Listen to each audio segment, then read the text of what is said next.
بسم الله الحمد لله والصلاة والسلام على سيدنا محمد وعلى آله وصحبه وسلم تسليما كثيرا. السلام عليكم ورحمة الله تعالى وبركاته. We've gotten the thumbs up. We're live, ready. So inshallah I'll get started. So this is our last of this class, the Islam 201 class before Ramadan. So inshallah we'll see you after Ramadan in that regard. This week we're going to be doing a book review. Dr. Zulfiqar Ali Shah, he wrote this book, and he actually has written a few books in the same topic, sort of similar topics. This one is called Islam and the English Enlightenment, the Untold Story. And actually I got interested in this book because I saw a video of him online being interviewed. And he had so many facts and so many things of interest that I said I really have to read this book to get the whole picture. And he discouraged people a little bit because he said the book was 900 pages. I learned after reading it 683 pages. So the rest of it is footnotes and things like that. So, so inshallah, this is the book. You can buy it on whatever bookstore you can find. First of all, just a little bit about the author. I didn't know, it's my really shortcoming, Dr. Shah really very well, but he's been around for a long time. He's been the head of ICNA at one point, so it's really our own shortcoming, myself not knowing him as well. But he is currently Executive Director, Secretary General of the Fiqh Council of North America, and Director of Religious Affairs at the Islamic Association of Greater Detroit. He obtained his bachelor's in Usul al-Din and master's in Islamic Studies with a specialization in comparative religions from International Islamic University in Islamabad, Pakistan. And then he furthered his studies with a PhD in theology and religious studies from the University of Wales in the UK. And he's taught at various universities, including the International Islamic University in Islamabad, the University of Wales, University of North Florida, St. Thomas University, and has headed several different Islamic organizations in the US, including Sharia Scholars Association of North America and Islamic Circle of North America. So that's just a little bit about him. Now, why this book? Even I can tell when I told this to Brother Hisham a few times that I want to do this, he's like looking at me like I'm saying something strange. Why do you want to do this book? He didn't say that to me, of course, but I could tell he's like telling me why this book. But the book, frankly, really this author, he's done an outstanding job, something really unique. I have not seen this level of scholarship about this topic anywhere. And there's a related YouTube, if you ever watch, there's a lady who's done a lot of work in Syria. She's from the UK also, and she looked at Islamic workmanship and in like masajid in Syria, and looked at how those craftsmen and their techniques show up in churches in England. And she said once you see it, their particular signature of their craftsmanship, there's no way you can unsee it. Everywhere you're looking in the UK, you see that in all the churches, these were craftsmen brought from the Middle East who worked on these things. And their fingerprint is obvious. And it's like once you read this book or hear about this topic, it changes your mind and you look totally differently at the world around you. So that's one of the reasons to do this book. The other one, it does really talk about what is the intellectual basis of modernity. And it's not that we want to say Islam is democracy or Islam is capitalism or Islam is human rights or Islam is this or that construct of Western society, but to realize that these constructs came from somewhere and that their heritage, if anything, after reading this book, you realize are from two real main points, main areas. One is the rationalism, pure rationalism, and the second is Islam as a rational ideology. So these two were really the biggest influences on the modern age.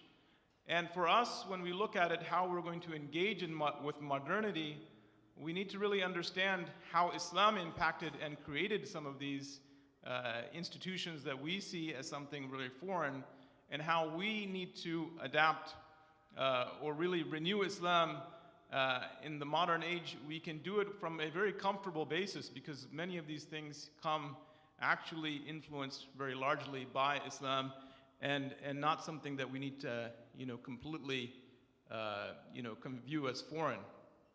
And of course, another reason for the layperson is also to really think about when the racist person today talks about this society as being Judeo-Christian, or that the origin of the society is Judeo-Christian.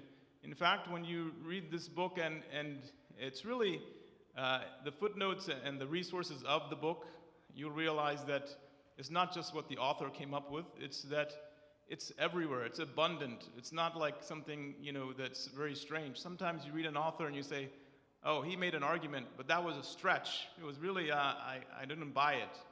But in this one, it's so overwhelming that you're saying, like, the author really is the first person to look at something that really, if anybody looks at it after that, they will say it's obvious. It's nothing that even it's very strange.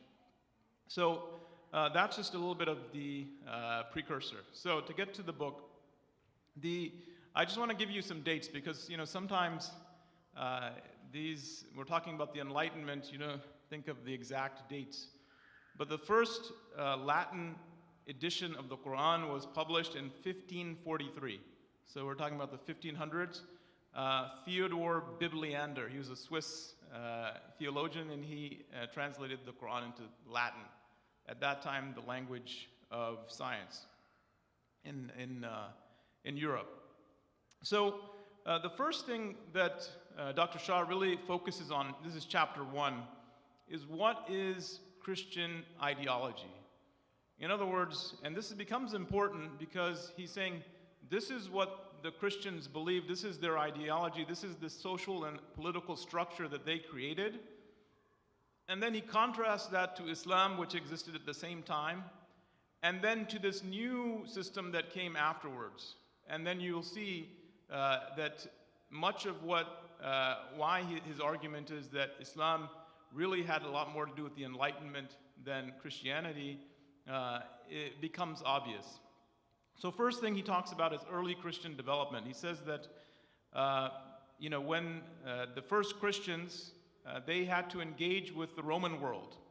They were coming from originally a Jewish Semitic background, and they engaged in a Greco-Roman world which was a pagan world. It was full of cults. It was full of some of these doctrines which they later employ. It was abundant there among their own cults, the Roman cults, including the idea of original sin, need for savior, incarnation, believing that there's an act of the savior that needs to be done to save you, initiation in a cult, and atoning death were all part of that Greco-Roman culture. Faith in the mystery of the Trinity, incarnation, and this death, where they believe that Isa alayhi salam, he was sacrificed according to them, and that is an atoning death. That's what we keep saying, atoning death. This is what I'm referring to, their belief. The church was central to salvation. There was no salvation outside of the church. There was no authentic knowledge outside of the scriptures and church tradition. So there is Isa alayhi salam and his teachings, and then there is the church. And that's an important thing to note. The church is an institution which imposed a form of Christianity on the people. And the church itself is an important institution. It's part of this story. So we need to, when I say church, we're saying a big C. And this is what today you would call the Catholic Church, but at that time was the church. It was one institution. And it downplayed, number one, there was this influence from the Greco-Roman philosophy. Number two, there was the fact that the church was a monolithic institution. It was the source of all truth. You accepted you had no choice if you're living under it, that you would have to accept whatever it says to you as the truth. Absolute authority. There was no human capacity to engage with this doctrine. There was just what we were told to believe, and that is what everyone had to believe. In fact, there was basically a dual structure.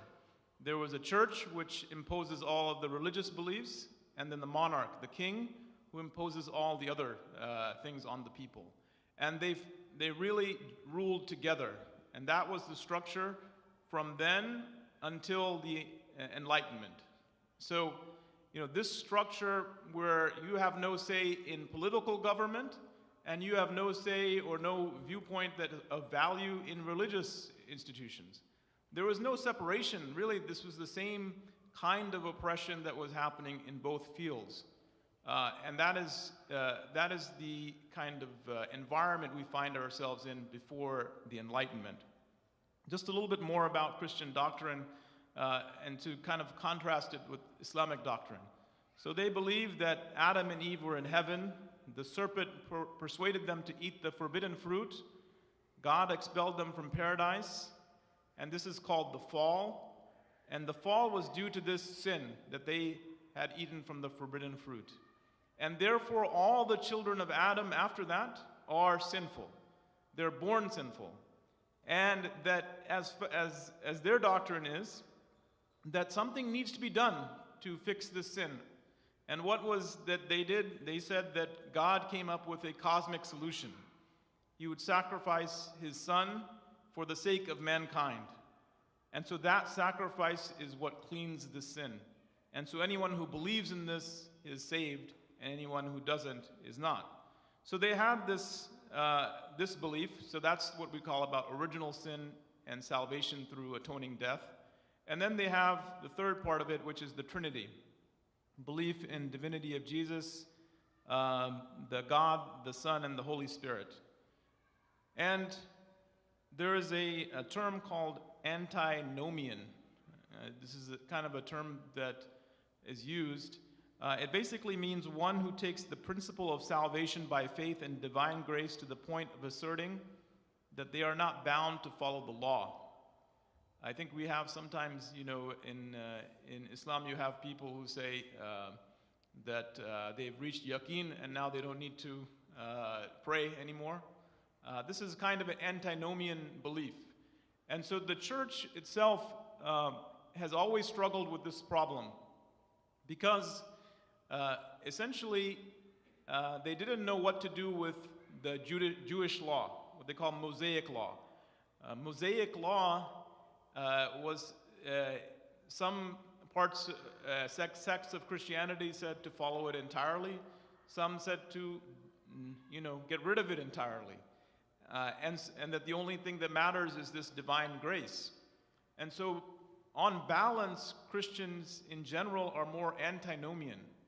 It's something that's puzzling to us, when we grow up in Islamic culture and society, and then we see our Christian friends around us, and we see that they believe in a religion, but it doesn't really impact their actions. It's like they wear whatever they want, they do whatever they want, they say they believe, but there's not really a structure to what they're supposed to be doing. And that's actually not entirely by accident. It's because the structure of their belief has never settled on this problem of, do they need to follow any law? Is there any divine law that they need to follow? And they have never really 100% agreed on this idea. One of the Methodist commenters, Adam Clarke, he said, "The gospel proclaims liberty from the ceremonial law, but binds you under the moral law." But that's just one commenter. Another one, who is more antinomian, Johannes Agricola, he said, "If you sin, be happy, it should have no consequence." In other words, he's saying that sin is sort of the sinful people are to be pitied, but they are not going to be punished. And I give you these two ideas because these are some of the things that when we think about law itself, right, or morality itself, and you think about where did modern, the idea of like you you have a law, you're responsible to it. If you do what's right, if you do what's good, you'll be rewarded. If you do what's wrong, you will be punished. This is basic part of Islamic theology, right? This is part of, the Sharia. You do good, you believe and you do good, and then you receive the reward from Allah subhanahu wa ta'ala. It is so ingrained in the Quran, there's no way to avoid finding this over and over again, this basic concept that you have to believe and do good works. But in Christian doctrine, it's really just a whole series of other things. And this basic formula is not so basic. And so that's something that we'll talk about in a bit afterwards. So that is sort of something about, so the Trinity itself. I wanted to talk a little bit about the Trinity. This is chapter 1 of this book. It's very long. The chapters are not really all the same size. The early chapters are very long, and the later chapters become very short. So when I'm reviewing this first chapter, it really has a lot of depth to it, but I'm summarizing. He talks about the fact that Trinity itself, there's no agreement really among Christians about what does the Trinity mean. Are there three independent self-conscious persons? Or are they all unified as one, unity of person, will, and substance? This is so-called Cappadocian Trinity versus Augustine Trinity. And ultimately, they did not really resolve the issue, and they declared it sort of to be a mystery. So, we talked about the basic tenets of Christianity already. This idea of original sin, salvation, and the Trinity. The Trinity, already one of them is totally a mystery. And the other one, which is original sin, seems an unjust idea in the first place, that a person should be born sinful, as a baby. So two things already contradicting human reason. And so when we talk about the Enlightenment as the age of reason, which is Thomas Paine's famous book, then automatically when you have a religious doctrine, which two of its doctrines automatically are incompatible with reason, suddenly you find yourself, in a dilemma.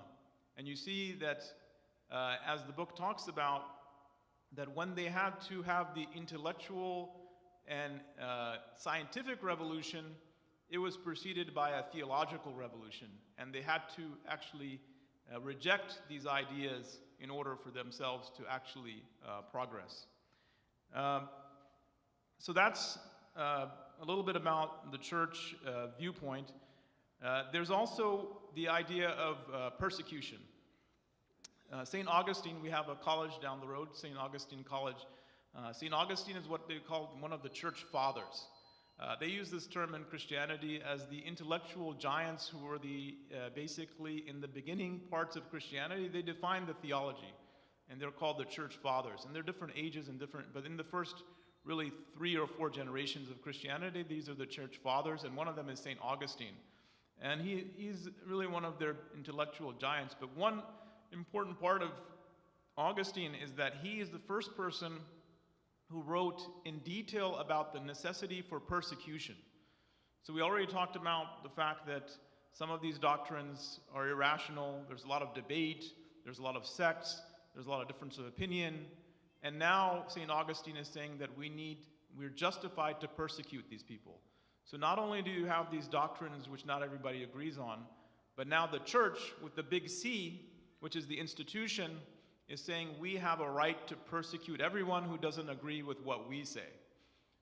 And so this is also part of the society. This is to understand the society, is that persecution is a big part of it. And Augustine, he documents the reasons for this. And so the church becomes, as part of an institution, they become part of that persecutory mechanism. They have church officials who are in charge of persecuting people, of sects, and the monarch is the one who empowers them. So they're not just religious figures, they're actually police figures. They're part of what we would call today, the security establishment. And so they use their views that they have to impose on people as part of a security establishment. So again, this is the environment you find yourself under. So we're going to go to early Enlightenment, and I'll give you just an idea about Enlightenment. The time period is 1685 to 1850. And this is what I found one kind of time period for Enlightenment itself. But in fact, this is kind of, I think it could be variable depending on where you decide to start off from. So 1685, if we think of it as the Enlightenment, there are some important things to note before that. And we're talking about English Enlightenment. So again, this is about England, but it impacts the rest of the Enlightenment as well. So there's two companies that are formed, and the first one is called the English Levant Company. And Levant is the English term for Syria and Palestine and Jordan and Lebanon, Sham. They call it Levant. And so English Levant Company started in 1592. We talked about Enlightenment is 1685, maybe, starting. There was another company, the British East India Company, started in 1600. Again, way before the Enlightenment, even the earliest time we can consider as the Enlightenment. So they had these companies, and the reason why these are important, I mean, you may think, oh, these are just, there's some corporations. But the reason they became important is that actually before these companies were founded, how did people become wealthy? They were basically lords. You rule over peasants. You have people, basically the king gave you this land, and then you get money from agriculture or from the people under the land, and you give the money to the king. This is how the wealthy are.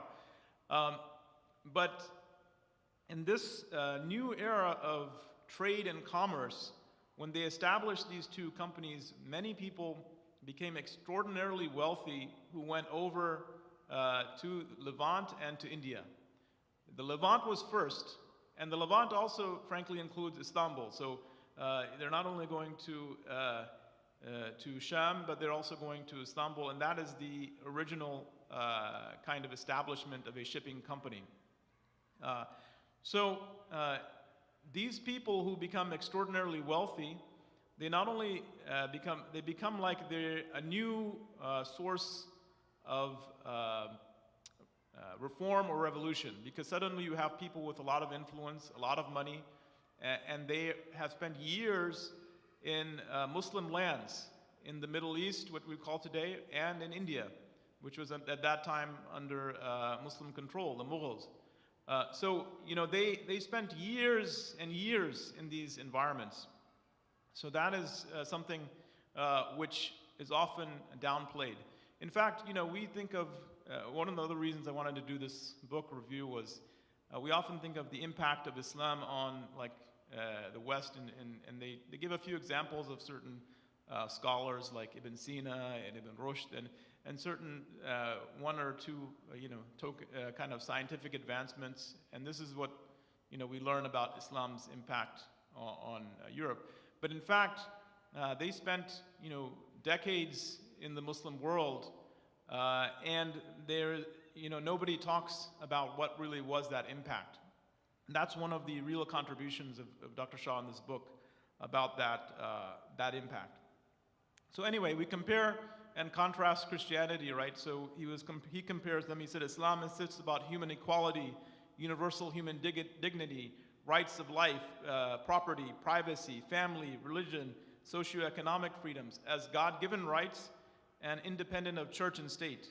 And said Islam introduced certain concepts of mutual consultation, shura, the idea of a social contract, the bay'ah.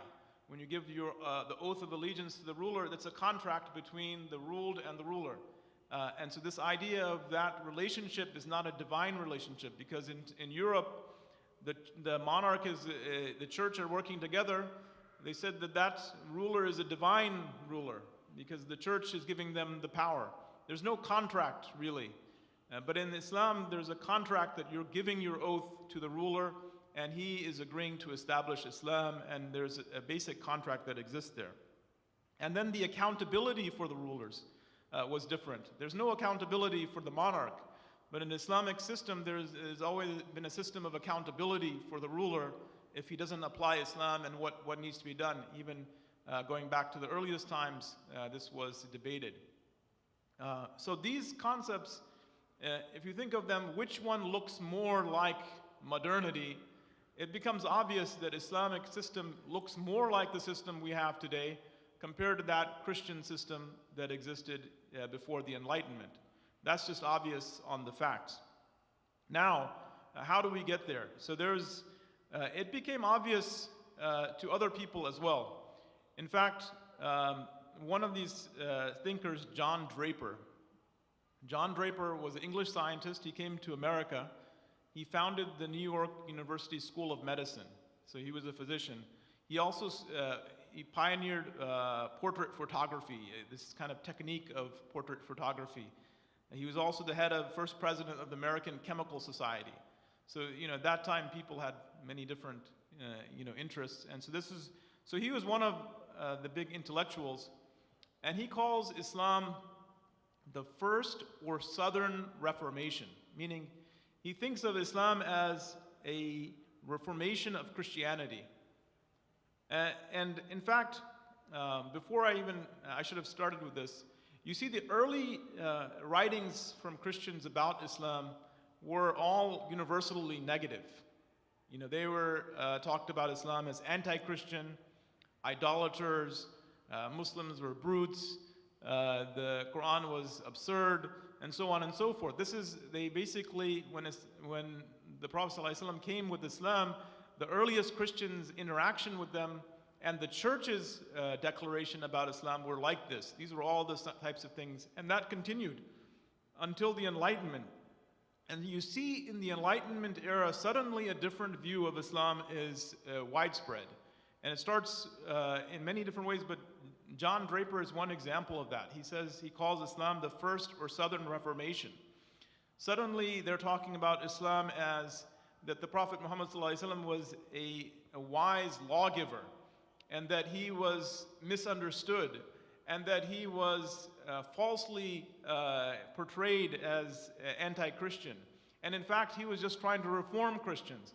And in fact, some of them even go to the point they say, well, he wasn't really starting a new religion. He was part of us as Christians. He was trying to reform us from all of these idolatries that we practice nowadays. So don't look at it as the fact that this doesn't follow our Aqidah, but look at it the fact that these people are suddenly no longer viewing Islam as foreign. In fact, they are incorporating it as critical and key, and we should have listened in the first place. And now we need to implement these things. And so that's very fascinating. And so some of the things, I'm just going to read some of what he wrote. And this is, again, John Draper. Islam released man from his alleged wretchedness, depravity, and total dependence upon divine mercy and initiative. It liberated man of his metaphysical, supernatural, and dogmatic shackles, allowed him freedom, empowerment, and moral capacities. Man, once freed of centuries' suffocation, unleashed his rational, natural, and moral capacities and reached the pinnacle of human progress, dignity, and civilization. Don't look at it just what they're talking about Islam. They're talking as a critique to their society, because what they're saying, freed from suffocation. They're living under a suffocating system, an irrational system. And now when they see Islam, they see, well, this is a way to reform our system. And as one other person put it about Islam, there is one example of a great religion. In fact, they looked all over and they said they found one example of a great religion, which has succeeded in restraining its votaries from idolatry. Meaning they've restrained their worshippers from idolatry. They said there's only one system. There's only one deen. This is one of their Enlightenment commentators talking about this. This phenomenon, which is the preeminent glory of Mohammedanism, the most remarkable genius of its founder. So they're talking about suddenly in a different way about Islam compared to how they were before. And this is there's a Japanese modern Islamic scholar. His name was, he's passed away, Toshihiko Izutsu. I found one of the interesting things about this book, it made me research some of the references to find some people that I didn't know about. But I found this fellow, he actually is widely known for his translation of the Quran into Japanese. Very, very interesting scholar. But he said that the difference between Christians and Muslims about this viewpoint of original sin is the difference between night and day. One believes that you are born sinful, one believes you're born in a state of purity. There's no compatibility between these two views. There's a difference between night and day. And another one, Okawa, which is another Japanese scholar, he said that Muslims developed a pattern of religious toleration where they went unprecedented for the scale and size of their civilization. So religious toleration was something that was obvious to the people who came. So where were the impacts? First of all, you have 714 to 1492. We have Muslims ruling Spain and Portugal. We have 827 to 902, Muslims ruled Sicily, part of Italy. And then we have this process in between, and in the later times during the Enlightenment, where Muslims are ruling all of the southern Mediterranean and parts of Eastern Europe. And so why I mention what Muslims are ruling is because it's not like those borders are static.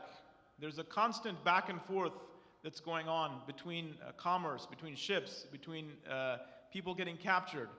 In fact, they used to kidnap so many Europeans, the people of North Africa, the Muslims of North Africa, that there were hundreds of thousands of these folks that had been captured. Many of them became Muslim. And many of them, when they were captured again, they thought they were actually Muslim, but they turned out to be like European originally. Like one of the captors, they caught somebody, a Moor, and they said it turned out to be a Dutchman, And so the fact is that there's a lot of cross-border pollination going on. And in Eastern Europe, Transylvania, we always hear about this as the birthplace of Count Dracula, but Transylvania is actually right on the border of the European control and Muslim control, Ottoman control at that time. And in fact, the Ottomans actually took over Transylvania many times. It was back and forth. Why I mention this is that all of the Unitarian doctrine and the people that believed in kind of a Unitarian form of Christianity, and there's, the names, may not all, you not be familiar with them, but I've learned about a few of them. So deist is a deism. It might be interesting, and many of you probably already know, that most of the founding fathers of this country, they were members of the deist belief, including Thomas Jefferson. And so and one of the things about deism is that it rejects Trinity. It doesn't believe in the Trinity at all. In fact, their thinkers, they criticize the Trinity right and left. But the founders of deism, they actually originate in that area of Transylvania. Same thing with the founders of a different cult called Socinianism, which is similar. It's another Unitarian form of Christianity.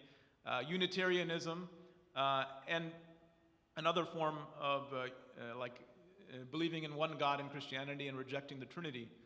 And it's not by accident that most of them came from that area. And if you analyze it carefully, you realize that the Ottomans used to send their du'at, their preachers, their ministers, they used to send them over in what we call today soft power, right? The soft power of American empire. The Ottomans were sending their people over and constantly criticizing the Trinity, constantly saying you have irrational belief, constantly saying that where is the proof for what you believe in? And so it's no coincidence that through that debate, it doesn't take a very large stretch to think, why did these people come from that area? Well, obviously they're engaging with Muslim critiques of Christianity, and they're saying, yes, you have a point. And so suddenly they have developed these theologies which are now penetrating. All these people go back to England, they go back to France, they go back to Germany, and they develop more and more sects. As Muslims, we do a poor job of really understanding how these things developed. I mean, we see them around us, but we don't really understand them. And so what happened is each one of these, they developed another sect and another sect. And each one of them criticized the same basic principles, that what we're told to believe is irrational. It doesn't make any sense. And so they try to reform Christianity from there. But in fact, like I said, there's no coincidence why all the founding fathers of this country and many of the founding members of modern England were parts of these sects. The Enlightenment, as many people have said, is a theological revolution before a scientific revolution. And this theological revolution is definitely impacted by Islam and the influence of Islam. So I'm going to move on just for the sake of time. Dr. Shah, he talks about England at that time. He says that before exposure to the outside, he's saying before they started the England Levant Company or the British East India Company, and before they became exposed to the world, they had a population of only 3 million. He said, he was trying to give think about how it was like over there. Bad weather, monotonous food, dietary deficiencies, impoverished economy, ignorant population, limited natural resources, bubonic plague, unstable society, highly stratified. There's a top-down society. There's constant tension between the crown, nobility, merchants. And so this is giving you an idea of what was England like before exposure to the East. And so there was a side-by-side movement with trade and intellectual transformation. And the Levant Company, which primarily its base was in Halab, in Aleppo. Aleppo at one point during that time had over 5,000 foreigners just stationed there. They were constantly buying things from them and sending it back home. And to the point that they had basically permanent settlements there. They had chaplains that were settled there. They had their diplomats, their merchants. They were so much embedded in the society that they couldn't fail to be impacted by what they saw. And one of them, a chaplain, William Biddulph, from 1600, he said, "The Turks give liberty of conscience to all men, and like well of every man that is forward and zealous in its own language." Meaning they're seeing that everybody here is allowed to practice their own religion. Nobody's being forced to do anything. They're finding it a very open and religiously friendly society. And they said that makes the Turks better than the papists, the people who are following Catholicism. Leonard Rolf, he was a Hungarian physician and traveler. He lived in Sham also during that time. He had a book on his travels in Sham, in the Levant. He said it's a remarkable parable of religious toleration. Sorry, this is actually not what his words. This is somebody who's actually describing the book and saying what it was about. They said the book is a remarkable parable on religious toleration, and it points to religious diversity in extra-European empires in order to confront European readers with their own intolerance. So the book he wrote was to show how free and open this society is and how we need to sort of become more like this society. 24 Church of England priests served as chaplains of Aleppo from 1597 to 1782. 200 years they lived and worked in this city, and they included the greatest English Arabist of the 17th century, French and Dutch merchants and chaplains, and the East India Company, which we shouldn't forget, at one point controlled 50% of English imports. This was a large operation. And the people who spent years over there, like I said, they admired the Turks, which is they called the Muslims, and their orderliness, religious tolerance, and cleanliness. And these people who became wealthy, they went back to England and became very prominent political figures. So it's not just that they took the money, it's not just that they took the culture, but they took the ideas that they saw in front of them and said, we need to bring this to Europe, we need to bring this to England. And so one character that Dr. Shah talks about is a guy named William Laud. William Laud was the first professor of Arabic at University of Oxford. It was established in 1636. He Before that, he was the Archbishop of Canterbury. And this marks 1636 as like sort of the foundation of Oxford as moving away from like an entirely religious institution to something that's trying to teach a combination of a lot of different topics and different disciplines. And so he's the professor of Arabic and the Archbishop of Canterbury. That's the chief bishop of England is the Archbishop of Canterbury. So it's not like this is a minor figure. He writes to a fellow named Edward Pocock, who is the chaplain where? In Halab, in Aleppo. He is the English chaplain in Aleppo. He says, come back and become the first Laudian professor. And the professorship then named after him. And he returns in 1636. Not only that, Laud says, donates over 1,000 Muslim manuscripts to Oxford, to the Bodleian Library. And he gets a decree from the king. He says to the king that we need every ship that's coming back from the Levant, every ship that's coming back from Sham has to bring back at least one Arabic or Greek manuscript. He's saying that not only that we need to force people, and not only that, there was a university regulation that every undergraduate student had to attend a 1 hour a week lecture on Arabic literature, and that there was a professor who had to lecture every week on Arabic grammar and literature, otherwise the lecturer would be fined 20 shillings. And the students would also be fined if they didn't attend. All the bachelors, all the students, not just one, and not just the Arabic students, because this was so critical. They were trying, this is the basic way we're going to progress. We understand these texts, we translate them, and we scientifically progress. And so it was not just his idea, the king also agreed, everybody agreed that this is the way that we are going to progress. So, just a few more kind of quotes from the same time. John Beale, he's the Anglican chaplain of Charles II, 1608. He said about Islam, I confess their doctrine more rational and their lives generally more righteous he's comparing it to Christianity, sects that have rolled over one another in the pretense of confounding idol priests.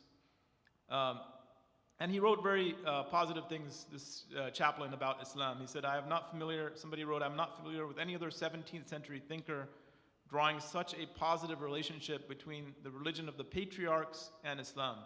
Again, they're now thinking, this Christianity we have today is not like our original Christianity. They said, suddenly they're criticizing the whole institution of the church. And they're saying that Islam, if we look at it, is closer to our original Christianity. This is what they're thinking. This is their own bishops are starting to think like this. There is a book, I think Muslims probably have not focused on it much, but it had a very impactful on the Christian thought. And this is Hay ibn Yaqzan. It's a book by Ibn Tufayl. I don't know, anybody has read this? Yeah. It's not really taught much, I don't think, in traditional Islamic scholarship, but it was translated by who? We talked about him already, the first Laudian professor of Arabic, Edward Pocock. He translated this into Latin, and the title of the Latin was Philosophus Autodidactus, the self-taught philosopher. If anybody hasn't read this book, it's not that long, and it has many different translations now in English, so it's easy to read. Basically, the point of the book is there's a guy, he gets trapped on an island. Through his own reasoning, he comes up with all of the basically moral principles of Islam to show that how a person can learn these things on their own and that they're compatible with reason. That's the main point, is that he was trying to point out that what Islam tells you to do is some things that are compatible with reason. It doesn't talk about Islam in that way. It just talks about this person is stranded and suddenly he keeps coming up with these ideas.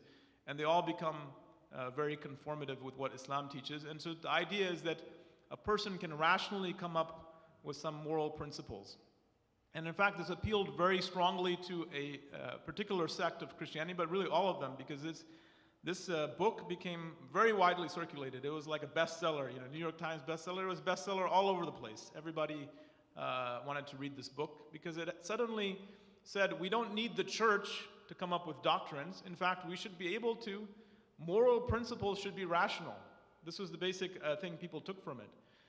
And there's a particular branch of Christianity that really took it to heart the most, and that is the Quakers. Quakers are very prominent in this country. Many of the leaders of this country have been Quakers, and particularly like in Minnesota, you find the very large populations of Quakers. So they believe really that in this rationalization of moral principles and the lack of hierarchy. They took hierarchy, so we talked about the church back then had a hierarchy, very strong. They took it to the opposite level. If anybody's attended or went to, they call themselves Friends, Carolina Friends School. We had our friend who went there. I went to his graduation, and everybody just sits in the same, there's no front or back. You just all sit in chairs. The teachers there, you call them by first name, Bob and Dan, and because they don't believe in hierarchy. They don't want any hierarchy. So they took it the opposite way. They said, forget this extreme hierarchy. We want no hierarchy. So then they went the opposite direction. But anyway, that was another very potent, powerful impact directly from Islamic ideas. Just to give you an idea about some of the, even the words you get from India. Dungaree. Dungaree is a type of fabric, type of clothing, and it comes from Dungri, which is a tough cotton in a city in India. Chintz, which is another type of fabric, comes from chint, which means splatter in Hindi Urdu. Seersucker. Seersucker is a type of clothing you can get if you go online, say I want some seersucker. It means an alternating pattern of color. It comes from sheer o shakkar. It means milk and sugar in Persian. Pajamas. Pajamas comes from pay, which means leg in Persian, and jama, which jama means a type of clothing, so pajama. So all of these words, why do they come into the English language? Because they enter into India and they see these extraordinary textile industry. And they see all these new kinds of clothing. And suddenly they start to import them into England. And so they're not only importing the clothing, they're importing the ideas. And then coffee and tea drinking become national habits. The first coffee house in England is called the Turk's Head. It's literally called Turk's Head. It's in Oxford, and it has a picture. It used to, not anymore, but it has a picture of a Turk with a turban on. And in fact, Islam became so connected with rationality or rationalism. It was confusing to me, but after reading this book, after many years, I suddenly understand some of the peculiar behaviors of Western intellectual movements. So for example, the Freemasons and the Shriners Club. And why do they all have wearing a fez and a Turkish outfit? Why are they, the Shriners Club has two scimitars like this. And you'll find if you go on the video that Dr. Shah has online, he will show you even in pictures about some of the architecture in the US. Very old buildings that look like masajid. They were actually headquarters for these groups. And they even called them mosque. In Richmond, there's a building called the mosque. It's now a theater. But it looks like a masjid. And you're like, why did they build this? Because they associated rationalization or rational thinking with Islam. There was so much of a connection between these two ideas that they started patterning their behavior and their dress because they wanted to be associated with rational thought. And if you look at the basic things about the Quran itself, how many times you can't fail to, if you read the Quran, to talk about how Allah subhanahu wa ta'ala is repeatedly appealing to the intellect of the human being. He's telling you, the believer is the one who thinks, who reflects. The disbeliever is the one who lacks lacks sense, lacks intellect, is blind. And the proofs are there. He's talking about the proofs. And so this way of thinking about the world is what Islam definitely had, which the Christian establishment didn't. So when you're talking about the age of reason, how are you, what is the intellectual foundation? Well, those folks who were leading the age of reason, they were mimicking outwardly the dress of the Muslims and the habits of the Muslims. The church wanted people to avoid the coffee shops. In fact, they considered this like a connection, like we used to in the old days talk about Hadara and Madaniya. They considered this part of the Muslim civilization, coffee, to the point that I saw this poem he mentions, by this Arabian berry comes the neglect of Malago and sherry. Malago and sherry are alcohol. So, the church itself is saying, stop going to the coffee shops and go to the bars. This is what they're actually telling their people. And because, in fact, in 1675, the king banned coffee shops. And how long did that ban last? 1 week, and then he had to rescind it. So the church wanted people to be, drunk, easygoing. And there was another poem, an honest drunken cur hates coffee as Muhammadism and thinks it is a lesser sin to be drunk than to drink to make him sober. So, in fact, there was this strong connection, and that's why that first coffee shop was the Turk's Head. It was not a just a random bit of connection. Also, during the early Enlightenment, we have the actual King of England gets killed. He is thrown down by what they call Republicans. That means people who are Oliver Cromwell and others who establish the Commonwealth of Britain. They established the Commonwealth, we have that term now, but they established this early republic. So we're seeing not only is there like a religious transformation, there's a political upheaval going on at the same time. These are all connected to each other. I think there's, let me fast forward. There's a lot to talk about. This book is, like I said, 683 pages, so I don't think I'll be able to talk about the whole book. But I hope I've piqued your interest anyway to maybe see some of his videos online and read what you can. So one...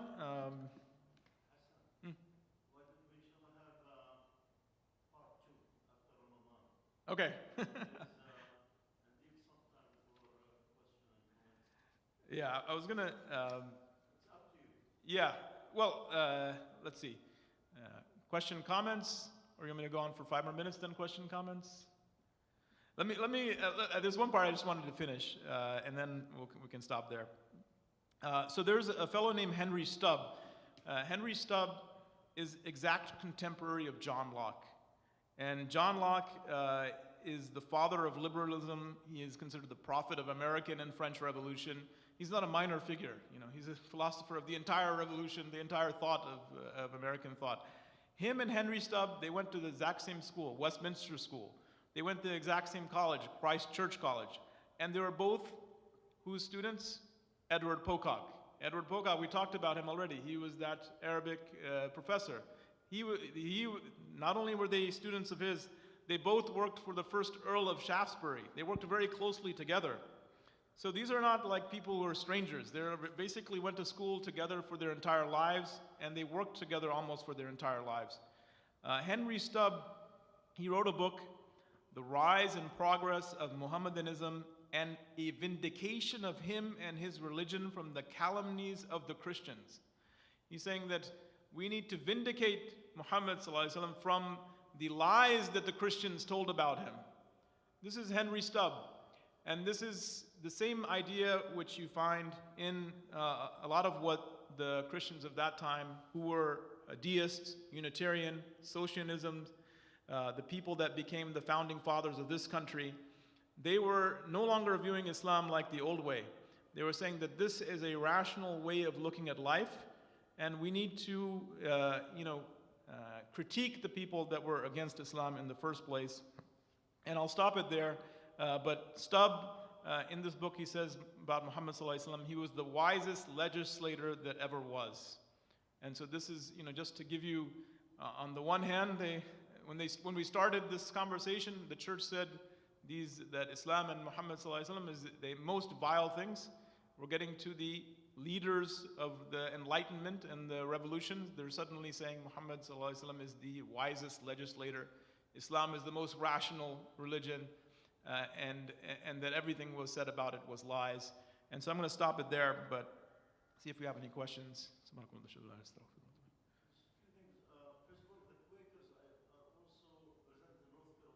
Yeah. Yeah, they're all over, yeah.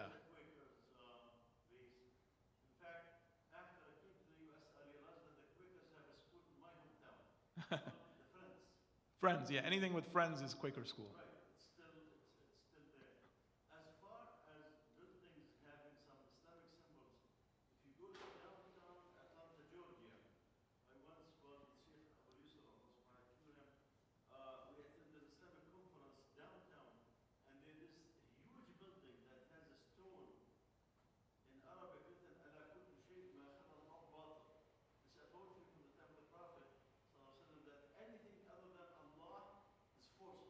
Yeah.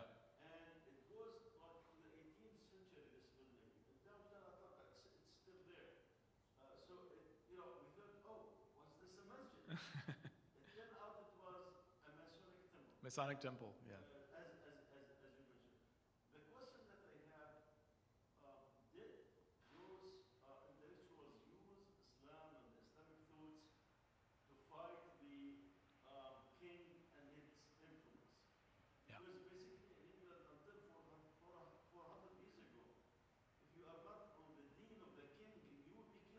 Yeah.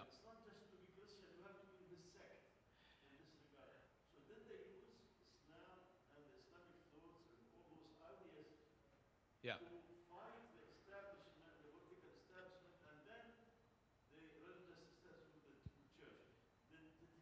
So the question, since this is on online as well, is did the people who were fighting against the king use Islamic thought to engage in that battle? First, number one is so many of the prominent figures, which is very shocking, they became wealthy where?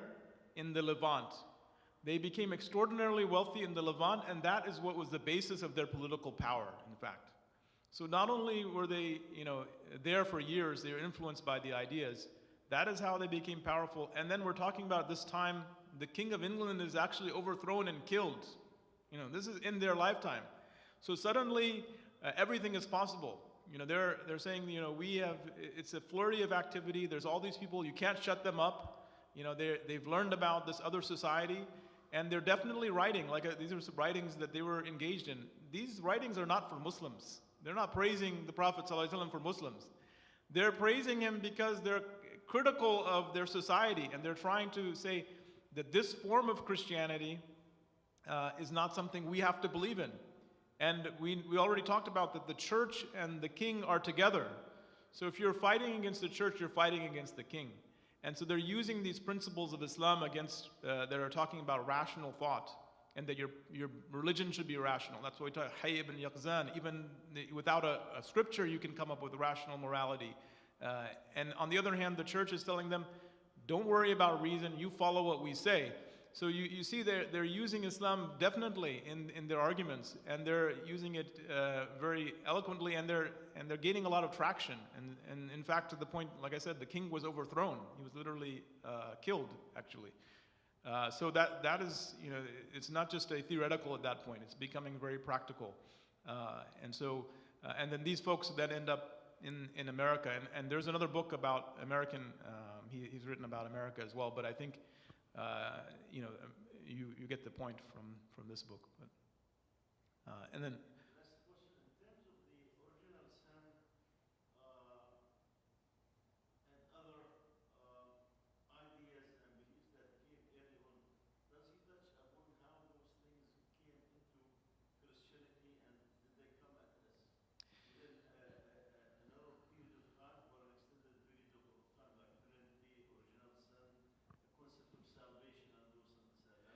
yeah, I mean, so the question was the concepts of original sin, salvation through a death of a savior, and Trinity. Do they come in a certain time? And the first chapter of this book is really talking about how the influence of Greek and Roman beliefs impacted this. But then if you go on throughout the whole book, many of the people who are critiquing Christianity in the Enlightenment time, they're talking about how original Christian belief wasn't like this package that they're selling to us, you know, and it was more like Islam. And so they're, I don't, like he doesn't, to be honest, I skimmed some of the things about these early Greek cults, but I've heard it in other places because that's the reason why I skipped it, because there are a lot of documents about these beliefs that existed already in the Roman Empire already.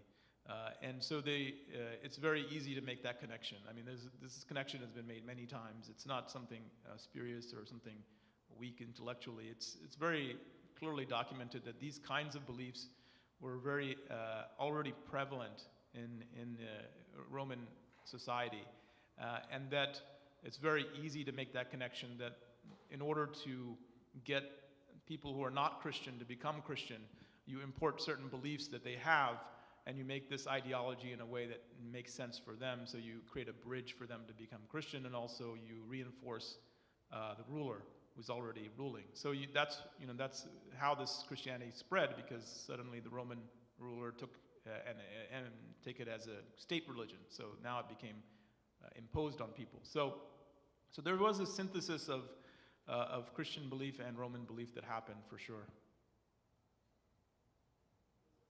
Yeah. What else? Any questions? Yeah.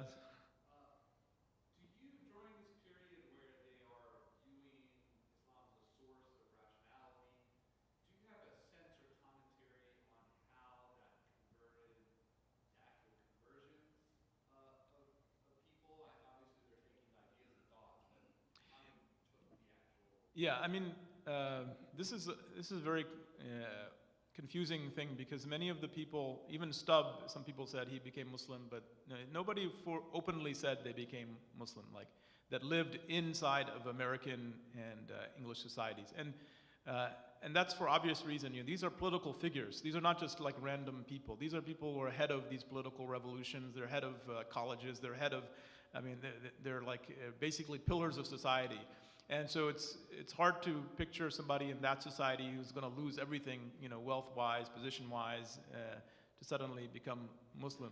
Yeah, be killed also, of course. But you know, so that's why even like we have this statement about Heraclius, where he became, but you know, he was the head of the Romans. So you know, when Islam was presented to him, but it's very hard for us to picture that somebody in those situations would become Muslim. But we have a lot of these people who were abducted by piracy and different battles in the Mediterranean. Like I said, there's hundreds of thousands of these folks.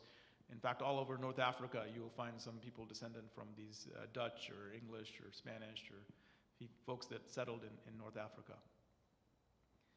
And they loved it. I mean, these are folks that didn't want to go back. I mean, this is like people who, not only did they not want to go back, they became part of the same military that abducted them. You know, they were actually, they were so much part of the system, like I said, that people were confused.